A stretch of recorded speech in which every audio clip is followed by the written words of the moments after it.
오늘은 무엇보다 사랑이라는 제목으로 우리 하나님의 말씀 함께 나누도록 하겠습니다. 베드로는 만물의 마지막이 가까이 왔다는 것을 말하면서 그리스도인이 마지막 시대에 어떻게 살아야 하는가, 첫 번째로 정신을 차리고 근신하여 깨어 기도하라 하는 것을 어제 우리가 살펴봤습니다. 말세가 다가올수록 사람들은 미혹에 빠질 것이고, 이단들은 등장할 것이고, 자기가 그리스도라 하는 많은 사람들이 등장할 것이기 때문에 우리가 정신을 차리고 깨어 기도하지 않으면 미혹되기 쉽다는 것을 베드로가 말해주고 있었던 겁니다.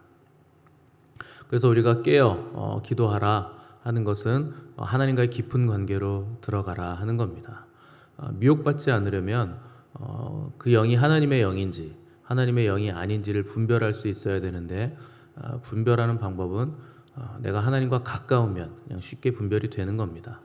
친구지간에도 누가 친구 욕을 할 때 내가 그 친구하고 가까우면 그런 사람 아니다, 그런 사람 맞다, 쉽게 분별이 되듯이 우리가 하나님과 깊은 관계 안에서 그분과 가까우면 이것이 하나님의 영인지 아니면 미혹의 영인지를 쉽게 구분할 수 있게 되는 겁니다. 그래서 베드로는 첫 번째로 하나님과의 관계를 먼저 언급을 한 것이고, 두 번째로 이웃과의 관계, 성도들과의 관계는 어떻게 해야 되는가 하는 것을 말하면서 8절에서 성도들과는 너희는 무엇보다도 뜨겁게 서로 사랑할지니 사랑은 허다한 죄를 덮느니라, 이렇게 얘기를 하고 있습니다. 종말의 시간이 다가올 때, 혹은 박해의 시간이 다가올 때 그리스도인이 성도들을 향해서 가져야 할 태도는 무엇보다도 서로 사랑하라 하는 것을 말하고 있는 겁니다. 왜 베드로가 성도들이 서로 사랑해야 된다는 걸 성도와의 관계 안에서 가장 먼저 언급을 한 것인가? 이것이 예수님의 가르침이었기 때문에, 베드로가 그것을 배웠기 때문에 이렇게 얘기를 하는 겁니다. 마태복음 24장에서 종말의 징조에 대해서 주님이 말씀하실 때 불법이 성함으로 많은 사람의 사랑이 식어지리라 하는 것을 주님이 말씀하셨습니다. 그래서 고난이 오면, 마지막 때가 오면 가장 먼저 사라지는 현상이 뭐냐? 사랑이 사라진다는 겁니다. 따라서 마지막 때가 되어 극심한 혼란이 왔을 때 사랑이 사라지는 것을 우리가 보게 된다면 정말 마지막 때가 됐구나 하는 것을 금방 알 수 있다는 것이죠. 그래서 바울도 믿음, 소망, 사랑, 이 세 가지는 항상 있을 것인데 그 중에 제일은 사랑이라 이렇게 얘기를 했습니다. 근데 희한하게도 제1인 사랑이 가장 먼저 없어진다는 겁니다. 그래서 극심한 혼란이 오면, 어려움이 오면 그 중에 제일인 사랑을 가장 먼저 잃게 된다. 근데 초대교회 교인들은 극심한 환난을 받았음에도 불구하고 사랑하기를 포기하지 않았습니다. 그래서 하나님을 사랑하는 것, 예수 그리스도를 사랑하는 것 포기할 수 없었고, 또 서로가 서로를 사랑하는 것 포기할 수 없었기 때문에 카타콤이라는 지하 동굴 속에 숨어서 지내면서 하나님 사랑과 서로 이웃을 사랑하기를, 그리스도 안의 형제 자매들을 사랑하기를 포기하지 않았습니다.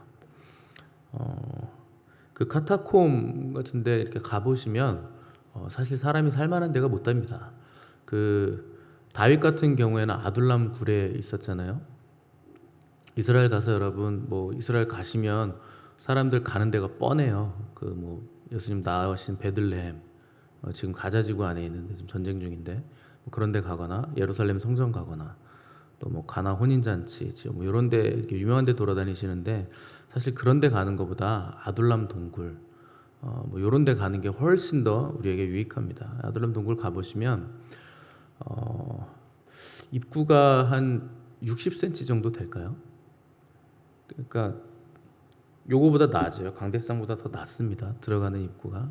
그리고 보통 그 통로들이 개미굴처럼 막 되어 있는데 그 지형 자체가 석회질로 된 땅이기 때문에 파기가 쉽지 않아요. 숟가락으로 파도 파질 정도인데 그것도 쉽게 무너지진 않습니다. 그래서 개미굴처럼 파놨는데 폐쇄공포증 있는 사람은 절대 못 들어갑니다. 그래서 그런 데서 다윗이 자기를 찾아온 그 수백 명의 사람들과 살았다, 믿어지지가 않을 만큼 굉장히 좁고 굉장히 열악하고, 이런 데서 들어가서 누워 있으면은 1시간은 고사하고 한 10분도 답답해서 못 이겠다 싶을 만한 동굴에 그 수백 명의 사람들이 같이 거하며 살았던 겁니다. 카타콤도 다르지 않죠. 근데 다윗 같은 경우도 그 동굴에서 지은 시편이 하나님이여 내 영혼이 확정되고 확정되었으니 내가 노래하며 주님께 나가기를 선포합니다. 내가 주님 사랑하기로 결정합니다. 여호와는 나의 구원이시고 나의 방패시고 뭐 이런 시편들을 거기에서 누워서 자다가 새벽에 일어나서 내가 새벽을 깨우리로다 비파야 수구마 깰지어다 전혀 말도 안 되는 그런 시편들을 지었다는 것이 그 놀라운 일이죠.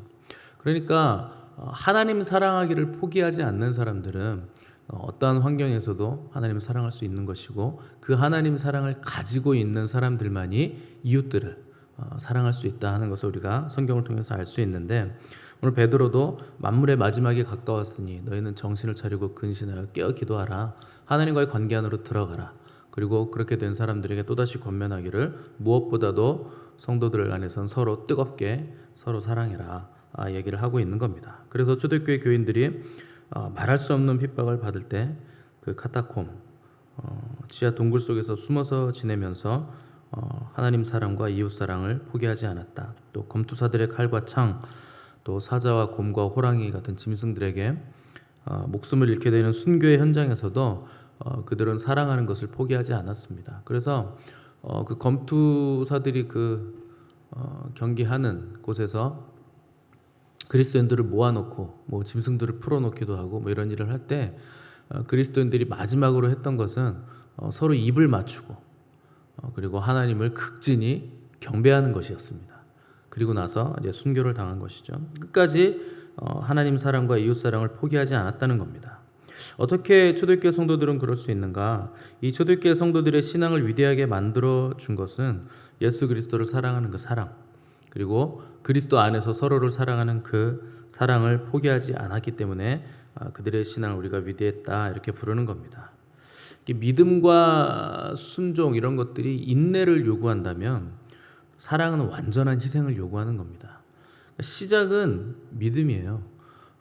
우리가 하나님을 믿는다는 것, 믿음으로 구원을 얻는다는 것, 칭의의 구원이죠. 우리가 과거에 받은 구원, 굉장히 중요한 거고 믿음으로 구원 과정에 성화의 구원을 이루어가는 과정에 우리가 말씀에 대한 무조건적인 순종, 또 자존심이 꺾여지는 것을 이제 넘어가야 되고, 또 자신을 한없이 낮추는 겸손도 있어야 되고, 또 오랫동안 받은 비전을 이루어가는 인내도 우리에게 포기한데 이 모든 것의 결론이 어디로 귀결되는가? 사랑으로 귀결이 되는 겁니다. 결국 사랑이 없으면 다 소용없는 거예요.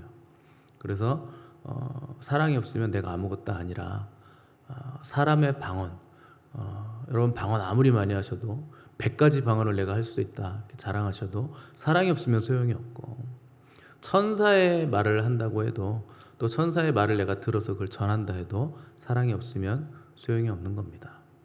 또 예언을 하고 지식의 말씀이 있고 또 내 몸을 불사르게 내어준다 할지라도 하나님을 위해서 내가 뭐 죽는다고 할지라도 사랑으로 그렇게 하지 않으면 소용이 없다는 거죠. 그래서 뭐 민주화 운동할 때 많은 사람이 자기 몸에 불도 지르고 목숨을 버리잖아요. 그런데 하나님 사랑하는 그 사랑 아닌 것에 목숨을 거는 것 아무 소용이 없다는 거죠. 결국엔 설교를 아무리 잘해도 사랑이 없으면 소용이 없는 겁니다.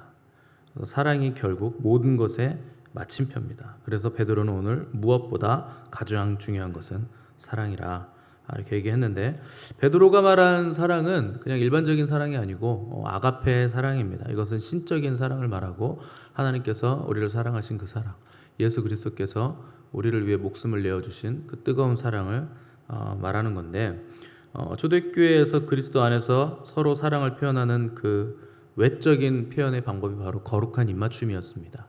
그래서 바울은 너희들이 거룩한 입맞춤으로 서로 문안해라 뭐 이런 표현을 썼었는데, 원래 이 입맞춤은 고대 근동 지방에서는 애정이나 존경 표시할 때 행하던 인사 관습이었습니다.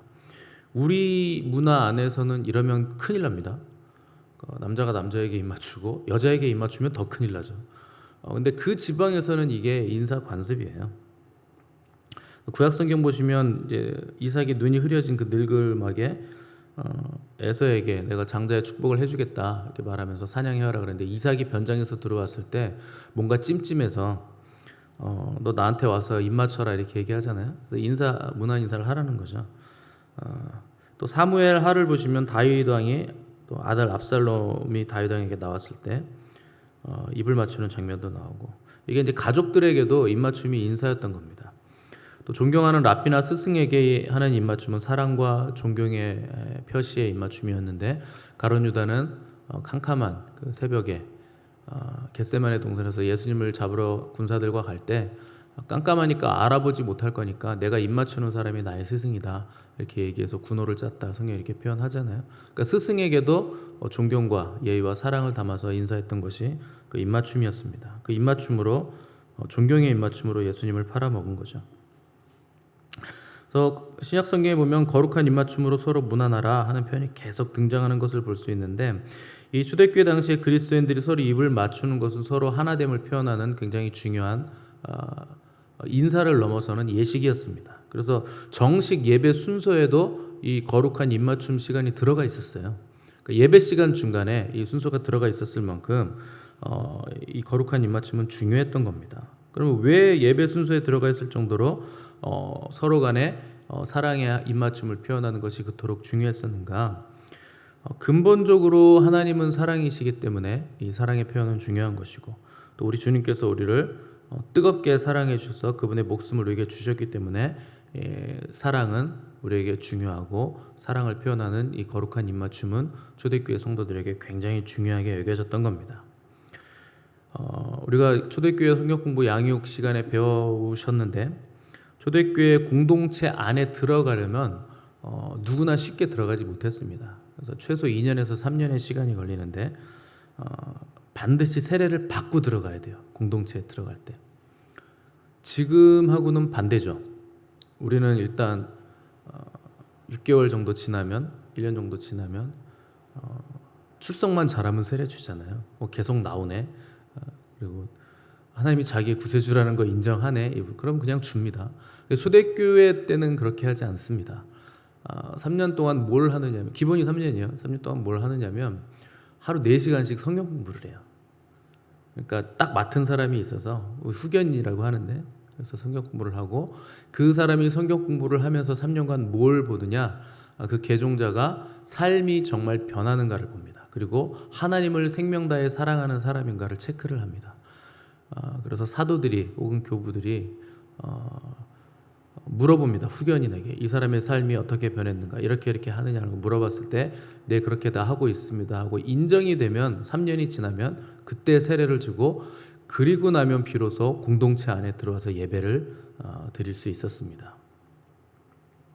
그러니까 오늘날 우리가 그리스도인들을 얼마나 대충 받아들이고, 교회에 얼마나 정말 맥없이 세례를 주는가 하는 것을 우리가 생각을 해볼 수 있어야 됩니다.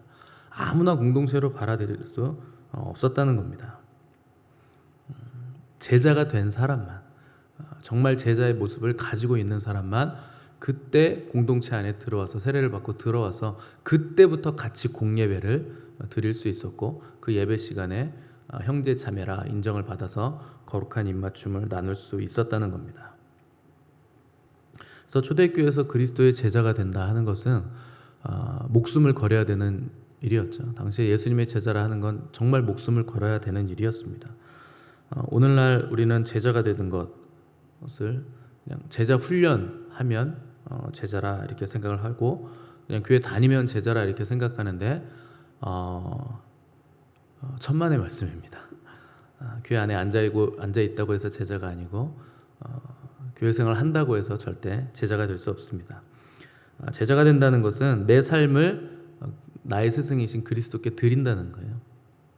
그분을 닮는다는 것이고, 그분이 어디로 가든지 따라간다는 것이고, 그분을 모방하는 것이고, 내 모든 소유와 내 목숨까지라도 그분께 드릴 수 있다는 것이 예수 그리스도의 제자라 이렇게 부리는 것의 유일한 길이었습니다. 뜨겁게 서로 사랑하라 하는 그 뜨겁게라는 단어가 헬라어로 에크테네스인데, 이거 열심히라는 뜻입니다. 사랑을 하되 열심히 사랑해야 된다는 거예요. 원래 열심히라는 이 에크테네스가 운동선수가 목표점을 향해서 훈련을 열심히 하고, 근데 경기 때 전력을 다해서 질주하다가 골이 나는 그 과정을 열심히라고 표현을 하는 겁니다. 에크테네스인데, 그러니까 베드로가 초대교회 성도들에게 목표를 위해, 이 사랑하는 것을 위해 연습하고 훈련하고 결국 그 사랑의 꼬린 지점에 1등으로 들어가는 것처럼 너희들 사랑을 그렇게 해야 된다 하는 것을 지금 요구를 하는 겁니다. 왜 그런가? 이 사랑이 허다한 죄를 덮기 때문에 너희가 이렇게 사랑을 해야 된다는 겁니다. 허다한 죄를 덮는다는 것은 당연히 예수 그리스도의 사랑을 지금 우리가 떠올리게 만드는 거죠. 인간은 누구나 죄에서 자유로울 수 없고 죄 때문에 벗어날 수가 방법이 없었는데 예수 그리스도의 사랑이 우리의 허다한 죄를 덮어주셨고 또 우리에게 사랑할 수 있는 능력인 성령의 능력까지도 그분이 우리에게 주셨기 때문에 우리가 성령을 받은 자라면, 죄사함을 받은 자라면 서로가 뜨겁게 사랑해야 된다 하는 겁니다. 그래서 마지막이 다가올수록 그리스도인에게 가장 중요한 덕목은 사랑입니다. 첫 번째는 영을 분별할 것, 미혹에 빠지지 말 것을 위해서 하나님 안에서 깊이 들어가 앉아 있으면서 깨어 기도하라 하는 것이었고, 두 번째는 사랑하라 하는 것이죠. 극심한 고난이 다가올 때, 마지막 때에 이 사랑이 식어지게 될 것인데 성도들 안에서도 사랑은 식어지게 될 것입니다. 식어지게 된다면 서로 고발하고 판단하고 그런 일들이 생길 것이고, 그러면 교회 공동체에 균열이 생기면서 공동체가 와해가 되겠죠. 공동체가 와해된다는 것은 공동체 안에 있던 사람들이 결국 홀로 떨어져 나가서 외로움에 빠지게 된다는 겁니다. 동물의 왕국 같은 데 보시면 무리에서 떨어져 나간 짐승들이 가끔 한 마리씩 있잖아요. 물 먹다가 정신 놓고 있다가 무리가 이동해서 혼자 남게 된다든지, 호기심이 많아서 딴 데 혼자 있다든지, 그렇게 되면 결론은 뻔합니다. 그냥 사자와 호랑이 이런 짐승들의 밥이 되는 거죠. 그러니까 무리에서 떨어지면 밥입니다. 그거는. 근데 공동체가 와해되고 홀로 떨어진다. 그 이유는 뭔가 사랑이 식어졌기 때문에 결국 마귀의 밥이 될 수밖에 없다 하는 겁니다. 이런 현상은 마지막이 올수록 더욱 가속화될 현상입니다. 때문에 예수님께서 그때에는 많은 사람의 사랑이 식어지리라, 다 떨어져 나갈 것이다, 이렇게 얘기를 한 겁니다. 대개 사람들은요, 자기 사랑하는 건 굉장히 관대해요. 그래서 나는 용서 잘하잖아요. 나에게는 관대하고 그럴 수 있지 이렇게 하죠. 그런데 다른 사람 사랑하는 것은 굉장히 인색합니다. 용서가 안 되고 용납이 안 되고, 2번까지는 용서하겠지만 3번은 안 되고, 되게 이렇게 사랑을 하죠. 다른 사람 예로 들 것도 없이 저도 그렇습니다. 쉽지 않죠. 그래서 베드로는 에크테네스, 뜨겁게 열심히 훈련해라, 연습해라, 이 얘기를 하는 겁니다. 치열한 연습과 훈련이 필요한 것이 사랑이죠.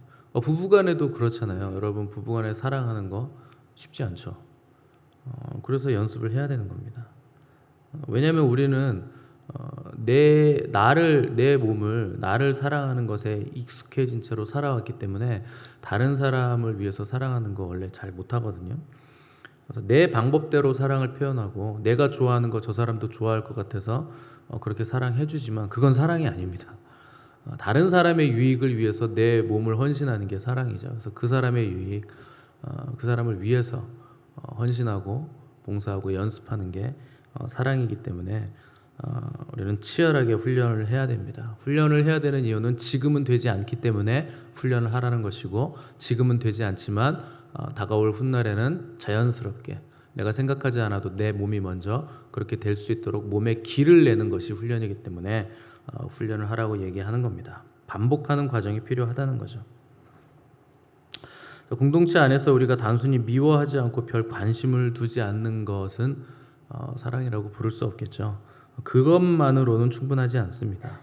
우리가 예수 그리스도의 제자라면, 예수님을 충분히 뜨겁게 사랑한다면 주님은 너희가 서로 사랑함으로 비로소 모든 사람이 너희가 나의 제자인 줄 알게 될 것이라, 이렇게 말씀을 하셨습니다.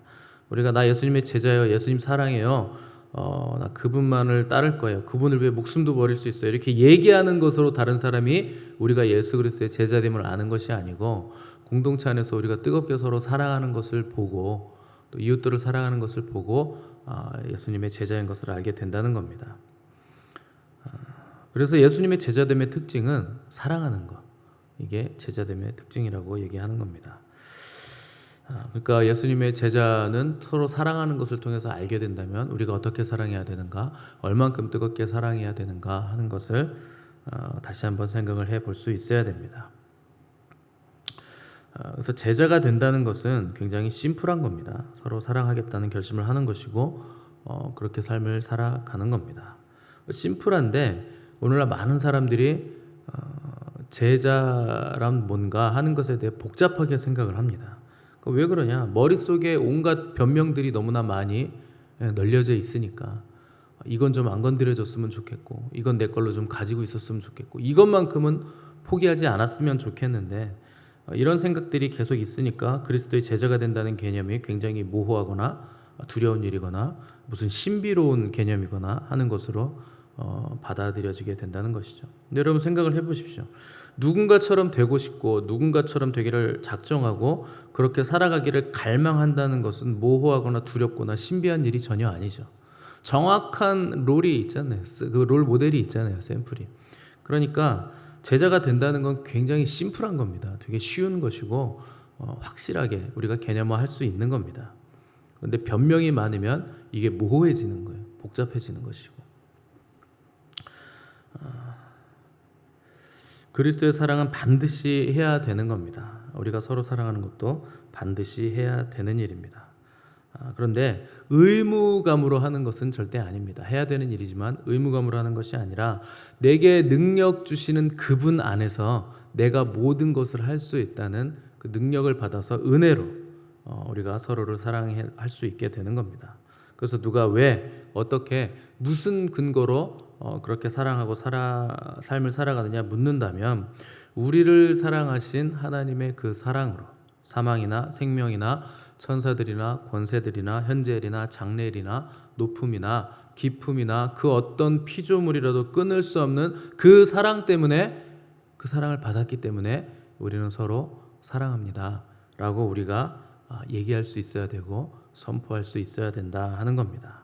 그래서 베드로는 오늘 우리에게 마지막 때가 다가왔으니 너희는 무엇보다도 서로 뜨겁게 사랑하라. 사랑은 허다한 죄를 덮느니라. 이렇게 얘기하고 있는 겁니다. 그렇다고 무조건 다 사랑하시는 건 안 됩니다. 주 안에서 예수 그리스도 안에서 사랑을 하셔야 됩니다. 세상 사람들은 동성애도 사랑이라고 얘기하잖아요. 그래서 사랑은 혐오보다 강하다 이런 얘기 하는데 그건 사랑이 아닙니다.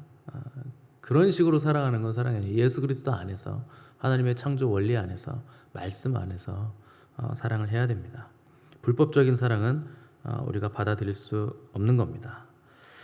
주님을 사랑하시되 주 안에서 뜨겁게 사랑하시기를 바라고 무엇보다 서로 사랑하시기를 바라고 그냥 사랑이 아니라 열심 있게 훈련을 하시는 사랑을 가지시기를 간절히 바랍니다.